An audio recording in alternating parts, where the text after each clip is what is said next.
it's fair to say COVID really sucked for a lot of people. A ninth person has tested positive for coronavirus. 1,000. 121,000 cases. 1 million. 10 million. 100 million. 200, 300, 400 million known COVID cases. More than 500 million people around the world have contracted COVID-19 since the pandemic began. Yes, a total of 639 million cases, resulting in 6.2 million deaths, meant that almost everybody around the world was affected in some way by the virus. And while of course I am very thankful to have all my family come through the pandemic relatively unscathed, the travel restrictions and government mandates affected me hugely in the fact that I haven't seen my son William since 2019, when I surprised him by flying to South Africa a day earlier than he had expected. William? Who's here? Daddy! Oh my God. I thought you were coming tomorrow. I pranked you! And I also had this to say in the same video 3 years ago. I've left it 1 whole year since I last saw William, which I will never ever do again. So immediately after making that promise to myself and William, I bought a ticket to travel to see him again in early 2020, so that it would only be a couple of months between visits. But in March 2020, 3 days before my scheduled trip back to South Africa and to see William, I received this email. The following flights have been cancelled in light of current health concerns globally. My heart was broken. My promise to myself and William had also been broken. And despite trying several other airlines, there was no way I could travel, and I had to accept I wouldn't be seeing him for a while. A few weeks, possibly a few months, maybe a year. Well, as we all know, it took another 2.5 years before everything returned to normal, and I finally found myself on a flight across the world, and I couldn't believe I was saying this. But after 3 years of not seeing my son William, we are here in his home country. Welcome to South Africa, everybody.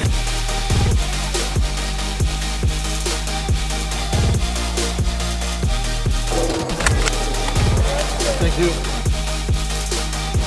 Oh my goodness, yes, it's true. After 3 years of not seeing William, I've just arrived into OR Tambo International Airport, Johannesburg, waiting for the bags to come out. And then it's a short train ride and we're going to be going to see William. So I'm not too sure if I can talk.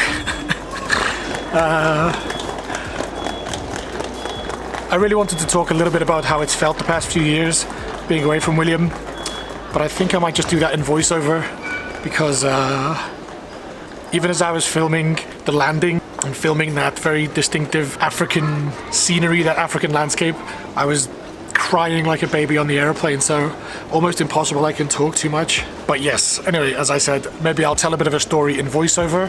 I'm sure many of you don't care about that part, you just want to see me get to William, as do I. But yeah, anyway, a few things to do in the airport: pick up a SIM card, get some money, get some train tickets, but then it'll be a quick journey up north to Pretoria, where hopefully William is waiting for me. Cannot wait. Anyway, hope this bag comes out soon. My bag was indeed one of the first off the line, and before we get to that voiceover I was talking about, first I had to do some admin, and the guy who helped me with my SIM card really wanted to introduce himself upon seeing that I was vlogging. Can I introduce myself? Okay, go for it. Okay, right. Mafethu ziumziraza uziwe ngane uziwe baby. Thank you, Mafethu. Welcome to South Africa, sir. I hope your son enjoys it. Nice. Having you back. Now I have to translate that into Chinese. Yeah, don't worry, don't understand. Don't understand. Thank you very much, sir. Cheers, man. Thanks for your help. A perfect example of the vibrant South African hospitality within minutes of arriving. But I had my focus on getting to my boy, and after buying a ticket and boarding the train, I looked out the window at the passing African landscape and really took time to think about how important time with family is. Regardless of the cost or time, we need to invest in seeing them. Of course, many people are more fortunate than me and can spend much more time closer to family, but the way my life has turned out means that ordinarily I am restricted to visits a few times a year. Or when huge events like COVID come along, no visits for several several years. So even if it means spending more money on travel and refusing work here in Taiwan, I will make a promise to avoid extended periods of time away from family when it's under my control. Whether that's William, who has his whole life ahead of him, my sister, who also has a young family, my parents, who I want to see more and more of as they enjoy retirement, and of course my awesome grandmother, who at 90 years old can offer me lots of love and guidance in the later years of her life. I really come from a close family and I want to do my best to keep it as close as possible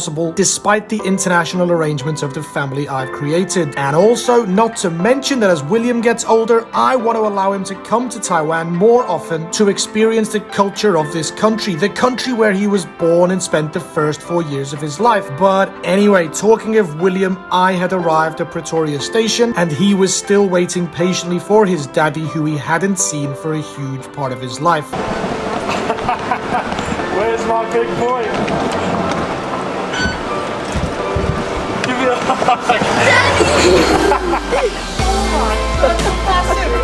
Oh my god. Oh my god. Did you believe it? Yes.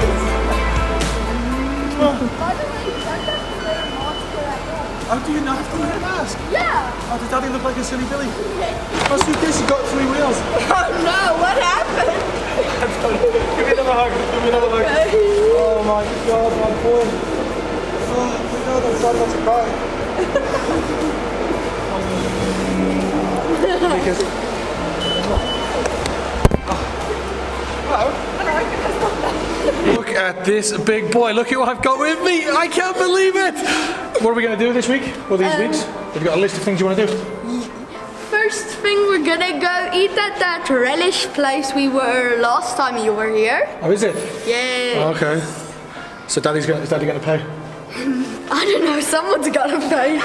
So yes, 3 years apart, but we immediately completely felt at home with each other. And the first place on the list for William was his favorite restaurant where I had surprised him 3 years ago. And William immediately had some questions for me about filming YouTube videos.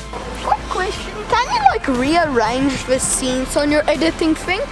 Like you make a scene happen before other one if you filmed it before the other one. Don't give away my YouTube secrets. But can you? Yes, of course, I always do it. And I say that I went here first and then there first. That's a YouTuber's #1 trick. But we soon got seated, and after first sharing an incredibly hilarious private family joke with William, Wat tussen die twee lijnen. we got to ordering some drinks. Cheers, everybody. Cheers. Cheers to the cooks. Welcome. I'm number 2. And I had a question for William as to why he was allowed out of school on a Thursday. William, tell everybody on YouTube, what did you tell your teacher why you didn't go to school? I had to go to the dentist. So one little white lie later, and after some serious catching up over some delicious South African food, How old are you, Daddy? Oh, good question. And how old do you think? 36. What about Mummy? 42. Is that right? William had the idea that he wanted to recreate that special moment from 2019. But it's a bit different this time. Can you still fit in that slide? Yeah. Are you still not too big? Okay. So you go up, Okay. and I'll start filming.